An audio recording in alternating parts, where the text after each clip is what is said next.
Muchas gracias, doctor, por recibirme, por estar aquí en su linda consulta, aquí con esta hermosa vista, ¿verdad?, que tenemos de Santiago, de la cordillera que está nevada, hermosa. Así que dentro de esta línea de podcast tenía muchos seguidores. Les presento, estoy con ustedes aquí con el doctor Tomás Labatut, otólogo, especialista en oído, ¿verdad?, y que lleva años de trayectoria y especializado afuera, con muchos pacientes. Por lo tanto, muchas gracias por haber aceptado la invitación. Bueno, gracias a usted, Carolina. La verdad es que siempre es un placer reunirnos con usted como representante de TechSalud. Son unos colaboradores que han sido siempre muy responsables, siempre han sido muy cooperadores, así que eso se agradece mucho. Y siempre en la línea de la innovación tecnológica y, bueno, echando el carro para adelante. Echando el carro para adelante, tal cual. Así es. A mí me gustaría partir, Doc, preguntándole qué le gustó del oído. ¿Por qué otología cuando el otorrino, hoy en día además que está tan en práctica y en boga la nariz, no sé, la estética facial y todo, que es algo que llama mucho la atención, sobre todo en redes sociales, ¿verdad? Así y el es. oído está tan como... Yo amo el oído también, pero me gustaría saber qué fue esa pasión. Mire, yo entré a la medicina porque me gustaba la cirugía. Yo soy una persona muy práctica, muy de hacer cosas, muy de resolver los problemas de manera muy concreta, ¿ya? Entonces la cirugía era lo mío, y cuando en medicina tuvimos un internado electivo, me tocó pasar con un cirujano que era no solamente un muy buen otorrino, sino que era una gran persona, que fue el doctor Claudio Damesti, también junto al doctor Tito Fantuzzi. Y entre ellos dos me mostraron lo que fue la cirugía endoscópica, el doctor Damesti, de nariz. Entonces encontré que esto de meterse dentro del cuerpo para operar era fantástico. Y después, cuando vi al doctor Fantuzzi operar un oído con un microscopio y ver todas estas estructuras tan diminutas, fue como que tuve una especie de gestalt, de decir, oh, eso es lo mío. Esto de hacer como una artesanía sobre estructuras microscópicas con todo este equipamiento que era la microcirugía, eso captó rápidamente mi atención. Perfecto. Y eso ya, pero estudiando medicina. Eso fue estudiando medicina, sí. Sí. Y justamente como las cosas en la vida suelen ser bastante sincrónicas, el doctor Claudio Damesti había estudiado en España. Entonces, cuando él vio mi interés, me dijo, mira, Tomás, no hay dónde perderlo. Anda, estudia el MIR en España, vas a poder ganarte una beca que te va a poder permitir no solamente estudiar la especialidad, sino que también poder ganarte la vida tranquilamente, y esos años que tú pases en Europa van a ser muy fructíferos desde el punto de vista formativo y humano también. Así que yo escuché a Claudio y le eché para adelante nomás. Ah, perfecto, así fue la historia. Pero yo sé que también de pequeño vivió en Europa. Sí, también tenía eso a favor, porque mi familia estuvo radicada en Holanda unos años, entonces eso como que también me abrió las puertas a este concepto de vivir afuera, que a veces no es fácil desplazarse. Entonces mi familia vivimos en Holanda 2 veces, de muy pequeño y después ya como a los 15 años, y también mi padre por trabajo también ha viajado mucho, estuvieron también en Perú. Entonces este concepto de salir afuera no me era ajeno. Claro, porque muchas veces las personas, y sobre todo a mí me ha tocado también por los viajes, hay como de repente qué ir a pasar en otro país, no todas las personas se atreven a esto de, no sé, incluso arrendar algo en otro lugar, si les puede pasar algo, la seguridad, pero bueno, Europa es... Bueno, y eso era antes, ¿eh? Porque yo creo que la gente de hoy en día, sobre todo la gente que se está formando, ya está en un mundo súper globalizado, viajan y tienen como esa facilidad que nosotros no teníamos. Yo me acuerdo que cuando llegué a Europa, este tema del celular estaba recién partiendo. ¿Qué año? Más o menos 2005, 2004. Y me acuerdo que para ir a mandar un correo electrónico había que ir a un lugar donde había internet y no se metía en un computador, o sea, como las cabinas. Era un locutorio, eso era. Sí. Era un locutorio lleno de teléfonos que además había internet. Claro, y ahí y ahí se fue solo, se fue con familia, ¿cómo se fue ahí? Bueno, yo soy bien Mateo en eso, entonces investigué y dije, ya, ¿cuál es la mejor manera de hacer esto? Porque tampoco es cosa de llegar, ir y fracasar y no ganarse la beca. Entonces, supe que existía una especie de preuniversitario que se llamaba el MIR de Asturias para preparar este examen, que se llama el examen médico interno residente, donde tú estás más o menos 9 meses estudias 11 horas al día aproximadamente, todos los días, de lunes a viernes, y el sábado hacíamos un simulacro del examen, que es como una especie de prueba de aptitud, que ya no sé cómo se llama ahora, PAES. Creo, sí. Sí, porque yo hice la prueba de aptitud académica. Sí, pero claro, hasta la PSU que ella. Claro, entonces es una prueba para ganarse entre, no sé, éramos en ese momento 8.000 especialistas, 8.000 postulantes. Tú tenías que quedar dentro de los primeros 1.000 más o menos para poder ganarte una beca de otorrino. Entonces yo estudié, me saqué la cresta estudiando y logré ganarme la beca de MIR en Madrid. Entonces ese fue el camino. Me fui a Asturias, a la ciudad de Oviedo, donde llovía todo el día, lo cual era muy propicio para ser muy estudioso. Para estudiar mucho, porque Sí. Madrid, de tapas y de copas. Claro, menos mal que no había un MIR en Madrid, así Claro. que ese fue el recorrido. Ah, qué bien. Sí. Ah, pero me parece. Y ahí sus papás, su familia lo apoyó, le dijeron dale, porque Sí. eso también es otro tema. A veces la familia dice, no, ¿por qué no lo haces aquí en Chile? O eso también fue algo a considerar, o Sí. fue como, hijo, vos dale. No, yo en ese sentido tengo la suerte que mi padre siempre me apoyó en todo. Mi papá me ha apoyado en todo en la vida. Qué bueno. Mis padres, los dos, pero mi padre es el que me impulsa a hacer más cosas, a atreverme, y me dijo, mira Tomás, dale nomás. Él me apoyó el primer año que estuve estudiando allá, así que eso fue una gran cosa, y también recibir la confianza de la familia a uno le hace que pueda emprender estos desafíos. Exactamente, sí. Y bueno, y remontándonos también como a esa línea de tiempo, nosotros nos conocimos por ahí, por el 2014. Claro, yo estaba en la clínica Las Condes en ese entonces. En esa época, sí. Me acuerdo que el doctor Mauricio Cohen, Sí. que está también fuera de Chile, me dijo, anda a hablar con mi colega Tomás. Sí, sí. Él nos hizo el Él nos hizo vínculo. el vínculo, Sí, ¿verdad? sí. Y ahí era principalmente porque tanto usted como él y el doctor Thomas Schmidt, creo también, que fueron como los pioneros en Chile en empezar a hablar también del desarrollo de la dilatación de la trompa de Eustaquio. Claro que sí. Entonces, ahí, ¿cómo fue? Porque eso ha sido algo bien rupturista, vanguardista, algo que tiene detractores, tiene gente a favor. ¿Cómo fue también meterse en eso? Ah, me acuerdo perfecto. Ahí el mérito lo tiene Thomas Schmidt, que trajo al alemán que estaba impulsando esta tecnología que se llama Holger Sudhoff a un curso en Concepción. Entonces, ahí es cuando uno reflexiona y dice, esta cuestión de quedarse en la casa nunca es bueno, uno tiene que salir al mundo, ¿ya? Entonces, yo fui a este curso en Concepción porque estaba organizado por el Dr. Schmidt, que hace muy buenos cursos, y traían esta cosa como innovadora de la dilatación de la trompa y otras cirugías de oído. Entonces, cuando yo veo esta tecnología y la veo que la hacen en la práctica y se explica toda la lógica detrás de ella, dije, bueno, esta cosa hay un respaldo científico detrás de ella, técnicamente se puede hacer, no parece dar ningún problema, y estudié un poquitito.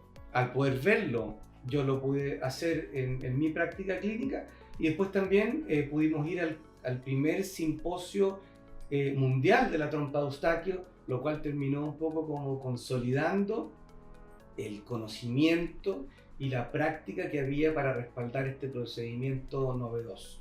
Porque era un problema que estaba sin resolver históricamente en la trayectoria de los problemas de oído y trompa de Eustaquio. Entonces, tener una posibilidad de buscar un nuevo camino, y muy bien fundamentado por lo demás, lo vi, lo seguí y lo hice.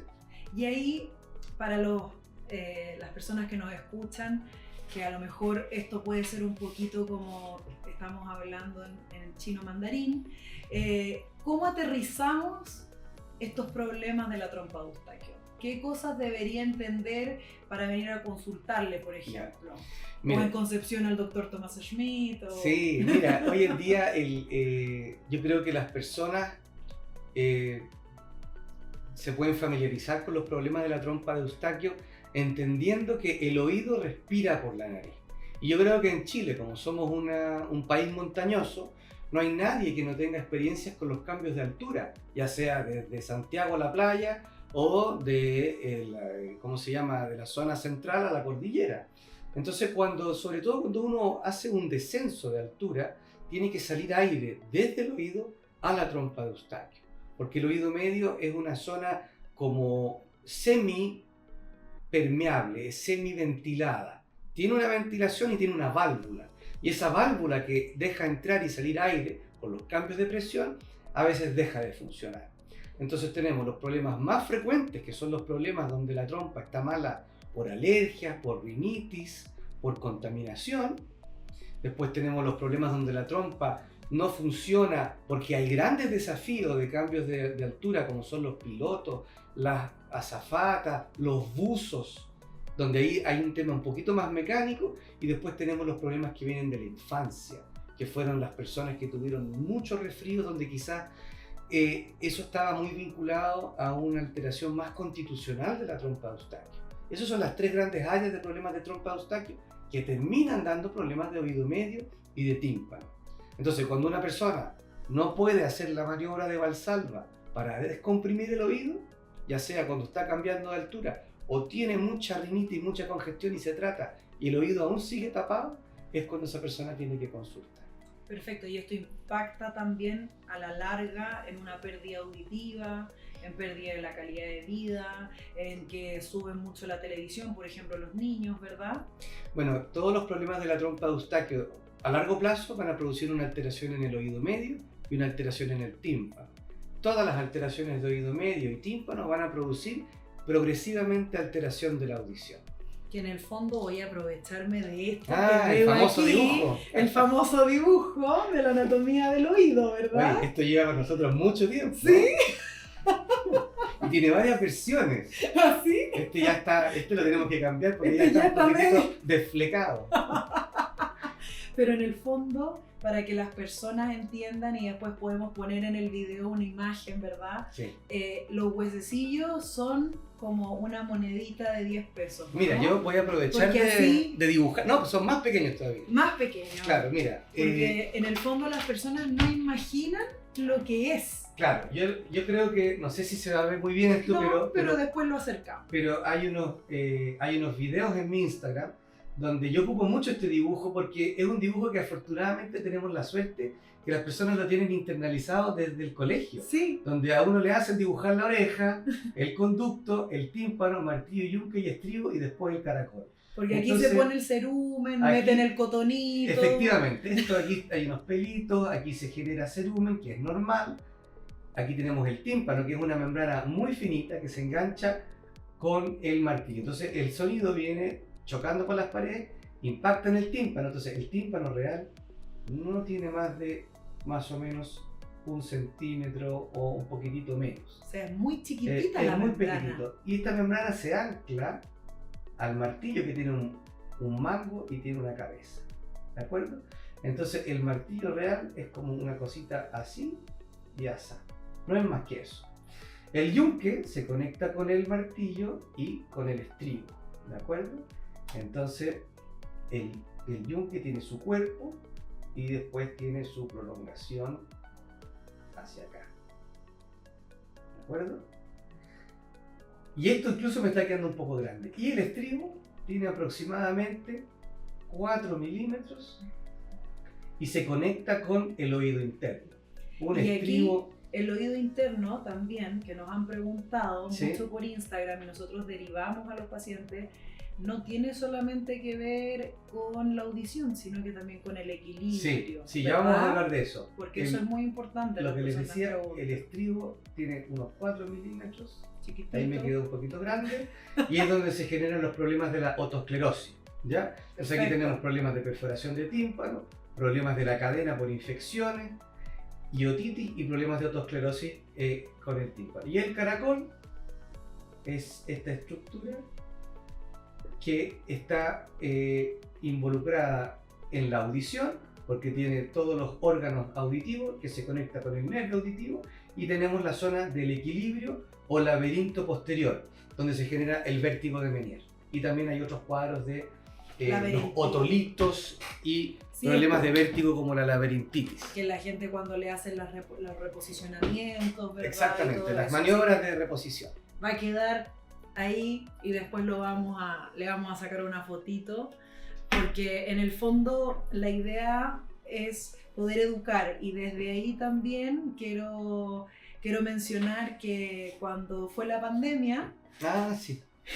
Aquella época tan bella, fuimos los primeros que hicimos los primeros webinars. Sí. Y hablamos de otoesclerosis, están en YouTube esos Sí. webinars, y conversamos con la doctora Mónica, por ejemplo, de México, con doctores de Guatemala, ¿verdad? O sea, hicimos educación, que básicamente es algo que queremos seguir promoviendo y promocionando, porque las personas de repente no saben y creen que si se meten un cotonito casi que pueden llegar al cerebro, pero sí pueden romper la membrana timpánica, por ejemplo.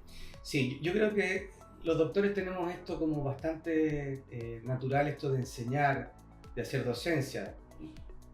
Parte de nuestra práctica médica es enseñar al paciente lo que le está pasando. También como cirujanos es muy importante que el paciente participe en la toma de decisiones de la cirugía, y que también el paciente sepa lo que se va a hacer, cuáles son sus riesgos, cuáles son sus beneficios. Entonces esto de educar, de hacer docencia, es algo muy natural en los doctores en general.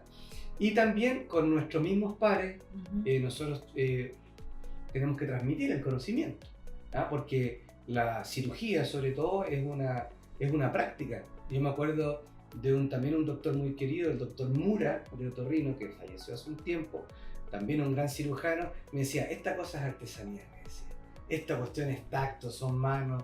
Y es verdad, la cirugía es un tema bastante artesanal, técnico, y eso se hace con la práctica, y esa práctica se tiene que enseñar, y eso se hace tanto en pabellón, en quirófano, como también en cursos de simulación, que es súper importante poder hacerlo también para poder meter las manos y hacer el entrenamiento de los movimientos. Exacto, y desde ahí también concateno con los cursos de formación continua que usted ha desarrollado, que desarrolla la Sociedad Otorrino, que se desarrollan de forma internacional. También la industria desarrolla muchos de estos cursos, porque al final la única forma de seguir creciendo en conocimiento es tener esta como práctica, ¿verdad? Este hands-on, tanto a nivel de simuladores plásticos como también a nivel de cabezas. Sí, pues, en la disección cadavérica es vital, y lamentablemente estamos pasando por un mal momento a nivel mundial, donde está complejo el tema de la donación de material cadavérico, el manejo, pero es una cosa que se ha hecho desde los tiempos antiguos. Antiguamente las escuelas de medicina antigua, estamos hablando de la época de los egipcios, etc., ellos sumergían los cadáveres bajo el agua para que el agua vaya quitando las capas del cadáver, para que el cirujano pudiera estudiar anatomía, porque no podían hacer disección, estaba prohibido. Después vino toda la época del Renacimiento, con estas pinturas de las escuelas de medicina que se hacían disecciones, y hoy en día es lo mismo. Es decir, todo buen cirujano parte por hacer una disección cadavérica en cursos que se llaman cursos de disección, cursos de wet lab o cursos de anatomía quirúrgica aplicada. Y eso es muy importante para llevarlo al paciente, es fundamental, porque es como un deportista que practica antes de la competencia oficial.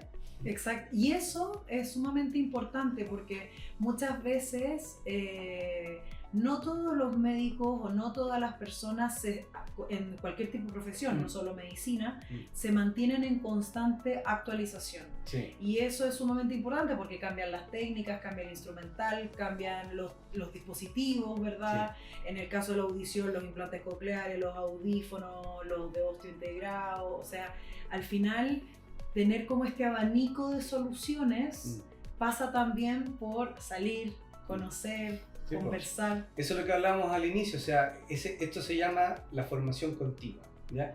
Y la formación continua en la cirugía tiene que ser no solamente estudiar el libro, la publicación, tiene que ser salir a buscar, ir a cursos, escuchar las opiniones de otros cirujanos, son muy importantes. Hablar con cirujanos que tienen experiencia y que ellos te cuenten honestamente su experiencia personal. Y en general es así, Claro. Porque, bueno, como pocas áreas del desarrollo humano, aquí nosotros debiéramos aprender de las experiencias de los demás y no solamente hacer la experiencia propia. Y no solamente de los éxitos, sino claro, que también... uno aprende de todo el proceso. Y todo proceso quirúrgico va a estar lleno de éxito y con algunos fracasos también. Obvio. Y eso es parte de la vida, es parte del acto médico. Del acto médico. Entonces, sí. Mientras más uno aprende de los problemas o de los fracasos de otros, más uno le está asegurando al paciente darle el mejor resultado posible. Y desde ahí también quisiera destacar que usted es, hasta donde yo sé, el único médico que tiene su propio monitor de nervio para garantizarle la seguridad a sus pacientes otológicos. Sí, el monitor de nervio facial es una herramienta fundamental en todo lo que es la cirugía de colesteatoma, la cirugía de implante coclear y cualquier cirugía un poquitito más compleja del oído medio y el hueso temporal. Entonces sí, yo la verdad es que aseguro la seguridad de mis pacientes usando mi propio monitor de nervio, porque con eso tengo la tranquilidad que siempre va a estar ahí, va a estar funcionando y bueno, todo lo que sea para tener los mejores resultados posibles. Sí, y eso, por ejemplo, en Estados Unidos o en Europa, que es como un asociado a la cirugía médico-legal, no solamente al paciente, sino que también médico-legal, porque uno nunca va a estar exento de que ocurran diversas cosas en un quirófano. Puede que la persona se descompense, puede que algo pase inesperadamente, aunque esté todo planificado. Entonces, tanto para la seguridad del usuario como para la seguridad del equipo médico, es importante tener buenos consentimientos informados, buenos equipamientos y tener todo a disposición, porque o si no las personas no saben las consecuencias que esto puede traer, ¿verdad? Sí, hacer cirugía de oído desde luego es algo complejo. Tenemos, dentro de la especialidad tenemos nuestra especialidad general y dentro de la especialidad fuera de la parte general entramos ya en una complejidad mayor, lo que es cirugía endoscópica de la nariz y la base del cráneo, lo que son las cirugías plásticas reconstructivas y también lo que es la cirugía de oído. Son ya subespecialidades que son más complejas, que requieren un periodo de formación más prolongado y requieren un equipamiento tecnológico a la altura de la complejidad. Exactamente. Bueno, a mí me gustaría pasar un poco a una parte más, el lado B. El lado B que le apasiona también, que no es solo el oído, ¿verdad? Y desde ahí recuerdo cuando el doctor Goicolea organizó el GICAT en Chile, ¿verdad? Junto a todo el equipo, que usted tocó con su banda, si no me equivoco, ¿verdad? Sí. Y con el saxofón y tiene todo ese lado B de la música, así que cuéntenos un poquito de eso. Bueno, a mí la música me apasiona, tanto como la cirugía de oído. Yo soy saxofonista, yo he estudiado el saxo y la música del jazz. Y bueno, claro, cuando hicimos el Congreso Hispanoamericano de Implantes Cocleares en Chile, cuando ya vino la parte del cierre, yo ofrecí tocar con mi banda de jazz y agradezco mucho la oportunidad. Fue una cosa muy bonita, muy entretenida. Y para mí la música es un gran complemento a mi vida. Y bueno, partí a los 18 años, me he tenido que hacer un tiempo especial para poder seguir estudiando, porque la carrera de medicina y sobre todo la cirugía es muy demandante, pero los doctores tenemos ese empuje de poder hacernos esos horarios satánicos para ir a clase a las... Esos horarios satánicos. Yo esa palabra creo que es muy importante tomarla, porque Claro. en realidad los médicos y en general los profesionales del área de la salud se levantan muy temprano. Sí, Empiezan a trabajar muy temprano, sí, terminan muy tarde, sí. tienen que atender pacientes los fines de semana o hacer turnos. Y están llenos de imprevistos siempre, porque la salud no se planifica 100%. Exacto, o sea, que sangra el paciente, que el paciente se descompensó, que salió mal, que te llamó la paciente, no, lo que pasa es que el medicamento no me sirvió. Todo ese como detrás de cámara, Claro. que teníamos, no sé, la reunión familiar. La Navidad, el Año Nuevo, todas esas cosas, todos los doctores hemos pasado por una cuota de sacrificio de tiempo muy grande. Entonces, bueno, eso obviamente que tiene sus frutos, uno se dedica a una carrera que es muy bonita, hay un coste también familiar y personal, pero al final, si uno es un poquito organizado, aprende y saca fuerzas de flaqueza, y si se levantó durante toda la carrera a las 6:30 de la mañana, a las 6 de la mañana para ir al hospital, bueno, ahora uno aprende también a levantarse más temprano para ir a las clases del saxo, por ejemplo. O poder hacer unos ensayos en la noche, fuera de los horarios. Entonces, yo me las arreglaba un poco de esa manera. Y siempre me acompaño con la música, tanto en mi consulta como en el pabellón. Así que generalmente hay música en la consulta, escucho música clásica. En el pabellón tengo un anestesista que es el doctor Buchuk, que es un gran guitarrista también, entonces escuchamos rock, jazz y otros géneros. Y la verdad es que la música nos acompaña y hace que nuestro trabajo sea más agradable. Porque además, desde la neurociencia, la música nos conecta con el sistema límbico, con las emociones, nos genera paz, dependiendo obviamente de todo eso. Entonces, y desde ahí, cómo el estrés de la vorágine del día a día, cómo lo complementa el doctor Lavato. Lo complementa con ejercicio, con alimentación saludable, con, no sé, una salida a la montaña. ¿Qué cosa? Porque el estrés a todos nos invade. Sí. Pero hay que también en estos horarios satánicos que uno se hace, Hay que seguir, hay que seguir comiéndole horas al día, que solo tiene 24 horas. Entonces, ¿cómo lo logra? ¿Cómo hace ahí el match? Bueno, yo dedico una parte importante a mi vida familiar y también intento meditar un par de veces a la semana. Yo aprendí a meditar hace muchos años y eso ha sido muy útil porque eso uno el cerebro lo pone en reposo y uno tiene un espacio que son 15 minutos en la cual uno está sin hacer nada y eso como que lo recarga a uno y le da energía, y para mí ha sido una de las herramientas más útiles para el manejo del estrés laboral. O sea, meditar,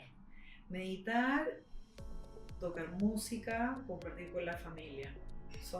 Y ahí no quedan más horas. Y ahí hay que cocinar, hay que comer, hacer ejercicio, dormir. No es fácil. Y no siempre se logra, así Sí, que... ¿y la música la ha podido, por ejemplo, transmitir a sus hijos? ¿Ha podido compartir esa pasión, por ejemplo, con los niños que finalmente son también el futuro y es algo sumamente positivo? Sí, yo afortunadamente mis hijos me han tenido que seguir en eso, un poco obligados, pero ellos han respondido súper bien y ahora tenemos una banda familiar. Tocamos los 4 juntos. Sí, los 4. Sí, tocamos Wow. juntos. Tenemos un taller familiar de música una vez al año. Terminamos en un concierto. Y eso para mí ha sido uno de los grandes logros de mi vida, la verdad. Qué bueno, me alegro. Sí, porque en realidad, qué rico poder compartir además una pasión con ellos, aunque sea un poquito medio... Nunca es fácil, ¿eh? Enseñarle a un niño, un padre a un niño es una quimera. ¿Cómo aprendes? Pero la verdad es que no solamente es un tema que yo disfruto con ellos, sino que para ellos es un aprendizaje muy importante, porque a uno la música, y en ese sentido a mí me ha ayudado mucho la práctica de la música a tener disciplina, paciencia y tolerancia a la frustración. Y eso aplicado a la cirugía queda perfecto, ¿ya? Y bueno, Y a la vida. y a la vida en general, sí. Entonces, transmitirles eso a mis hijos ha sido también una cosa súper importante. Qué bueno, me alegro. Ellos todavía no salen del colegio, así que todavía... Les queda un camino largo por Les delante. queda todavía, Sí. ya, muy bien. Y en relación a la gratificación de, por ejemplo, ya volviendo a la parte de la medicina, yo he visto testimonios de pacientes en su Instagram, ¿verdad? En su página web. Obviamente uno no es monedita de oro para que a todo el mundo le guste, pero ¿cuál es la gratificación finalmente? ¿Cómo lo hace sentir el ver que una persona vuelve a escuchar, que le recupera un sentido tan importante, por ejemplo? Sí, mira, a veces el trabajo y lo que estábamos hablando del estrés laboral, a uno lo van cargando de manera un poco negativa, uno se va cansando, está este concepto de quemarse o el burnout, ¿verdad? Y afortunadamente yo eso lo trato justamente de resolver con esto que dice usted de la gratificación o la satisfacción, que es cuando uno ve el resultado de una cirugía. O sea, cuando uno ve que un paciente llegó porque tenía el tímpano perforado y uno lo pudo reparar y ese paciente ahora escucha bien, no tiene infecciones y se puede meter al agua, eso es una satisfacción gigantesca de haber podido hacer un trabajo bien hecho y haber aportado a otra persona.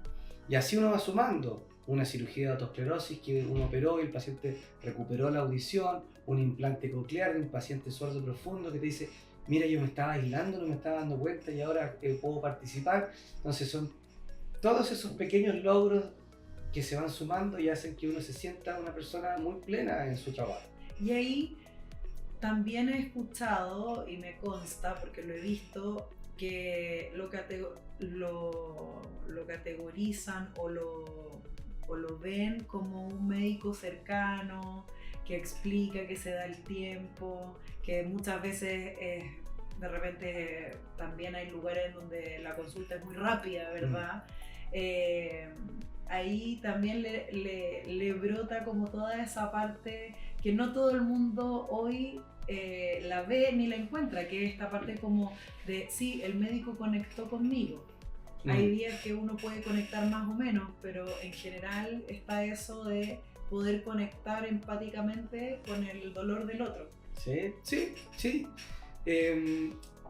Yo creo que yo no soy una persona excepcional en ningún área especial, pero lo que me ha pasado a mí con la cirugía es que también aprendí que uno tiene que embarcarse con la persona en esto, ¿ya? Porque uno está operando a una persona, entonces esa persona le está entregando el cuerpo para que uno lo pueda solucionar. Y uno no es un mago, uno es una persona que va a tener muy buenos resultados en general, pero a veces van a haber cosas que no van a salir bien.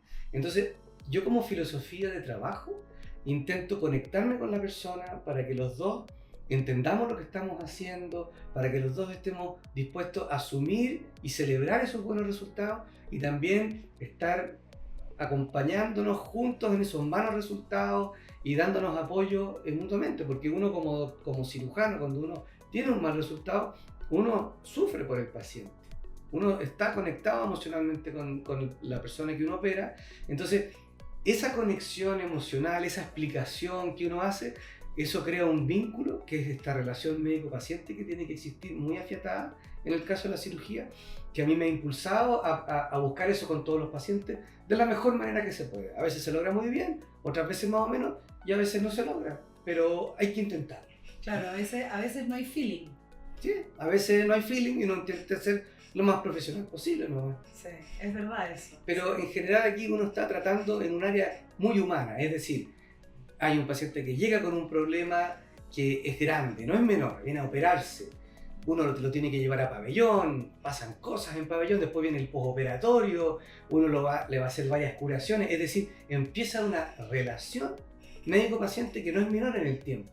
Entonces yo creo que eso se va dando también, tiene como una especie de crecimiento orgánico esta conexión entre el cirujano y su paciente. Y ahí para las nuevas generaciones de otorrinos que se están formando, que a lo mejor le interesaría poder conocer esta área, usted recibe alumnos, recibe pasantes, si alguien lo quisiera contactar de futuros médicos, ¿eso es posible, por ejemplo? Sí, eso lo hacemos, recibimos de todo, desde a veces estudiantes de medicina que quieren saber un poco más de otorrino para ver si escogen ser otorrino, hasta otorrinos que ya se quieren perfeccionar en la cirugía de oído o en las enfermedades del oído en general, entonces hacemos periodos de rotación. Además tengo la suerte de trabajar en el Hospital Militar, donde tenemos ya un programa de formación de otorrinos que imparte la Universidad de los Andes en conjunto con el Hospital Militar, y tenemos residentes o becados que ya son médicos en camino a convertirse en otorrino. Ah, ¿en serio? Sí. Eso es nuevo, ¿no? Sí, eso partió este año. Partió en mayo. Es la primicia, entonces. En mayo esto tenemos, está calentito. Tenemos a nuestros primeros becados que están participando. Ah, que me alegro. Y eso con la jefatura de servicio que dejó el doctor Valenzuela, que dejó todo muy bien armado, y ahora la doctora Maquiavelo la recibió. Se ha gestionado no proyecto, porque ya se concretó, sino que esta beca de otorrinolaringología entre la Universidad de los Andes y el Hospital Militar. Ah, pero cuánto me alegro, de verdad, porque al final los lugares o siempre estamos como cortos un poco de especialistas. Sí, bueno, Chile tiene este desafío de que necesitamos formar más especialistas y en eso estamos. Sí, hay que formarse, hay que tener productos de vanguardia, ¿verdad?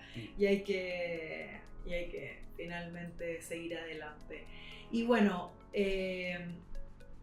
como mensaje, como un poquito de cierre, ¿qué mensaje le daría a los médicos que se están formando al futuro? Hoy en día las generaciones han cambiado mucho, ¿verdad? Nuestras generaciones son como distinto, esto que hablan de los millennials, de los centennials, de la boom, de no sé cuánto, de los cristales. Entonces, y de la generación X. Esa es la mía. Yo soy millennial.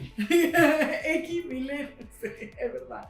Que son formas de ver la vida y mentalidad totalmente distintas, ¿verdad? Que obviamente uno va teniendo cosas en común y todo, pero son diferentes. ¿Qué le diría al estudiante que hoy en día nos ve, que no sabe si estudiar o no otorrino, o si está estudiando medicina, por qué elegir una cosa u otra? ¿Qué mensaje? Bueno, yo como generación X, que nos dejaban jugar solos en la calle,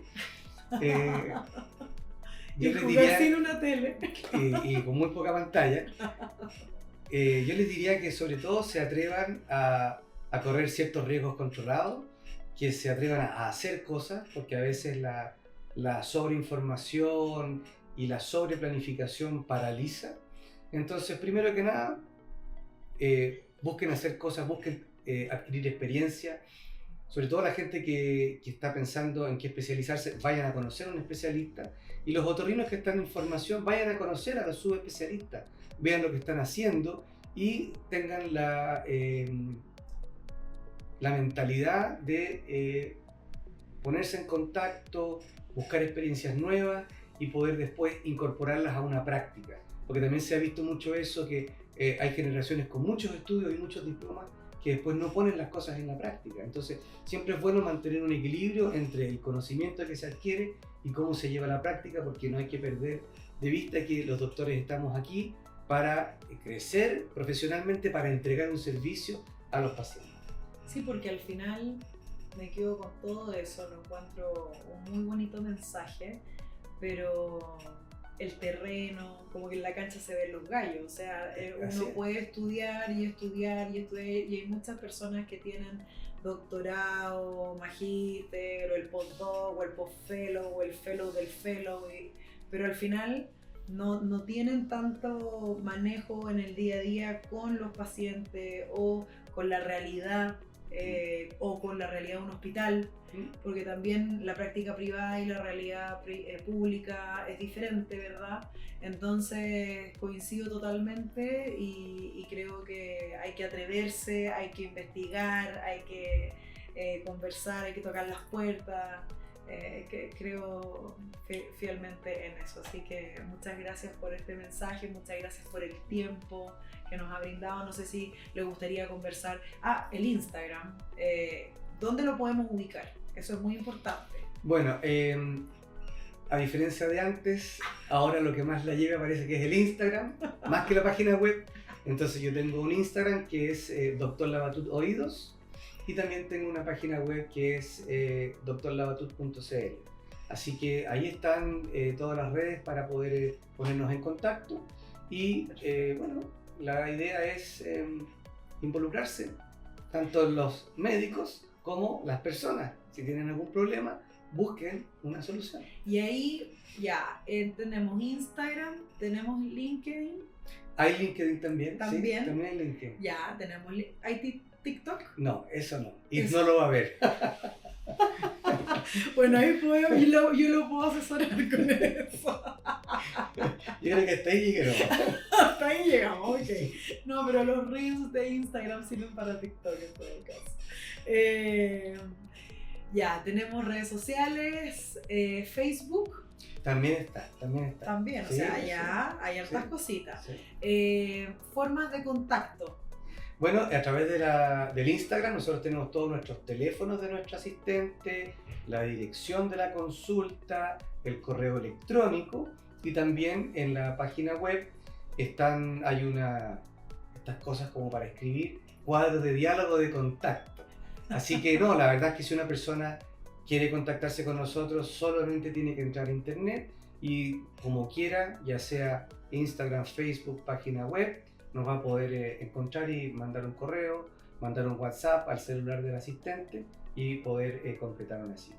Perfecto. Yo sé que hay una larga lista de espera porque se lo pregunté también a la Segre, pero si hay alguien que ve este podcast y quisiera venir a verlo y usted le podemos dar algún nombre, algo para que pueda tener un sobrecupo especial, por ejemplo, algo que los enganche, porque yo sé, lamentablemente, que usted tiene una agenda, bueno, lamentablemente, pero es un happy problem. Mira, es una agenda que se produce porque hay una alta demanda para ver problemas de oído, pero también nosotros trabajamos en eso, en la accesibilidad.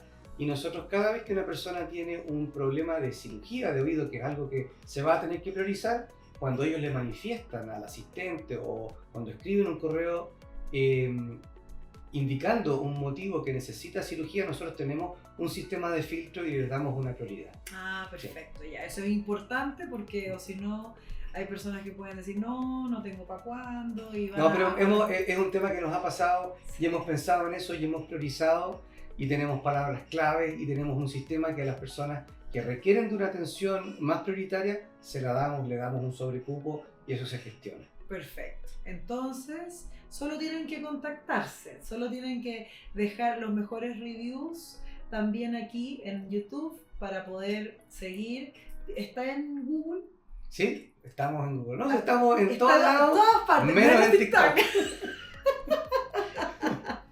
Ya, yo le voy a dar a todos nuestros invitados, tenemos un pequeño detalle, así que muchas gracias por recibirnos.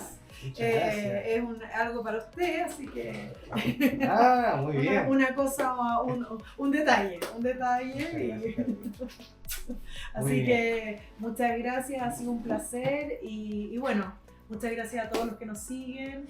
Y si tienen preguntas también las pueden dejar por si tuviéramos que repetir algún... Si nos quieren reenviar alguna consulta, nos las hace llegar y nosotros nos ponemos en contacto con las personas. Excelente, muchas gracias.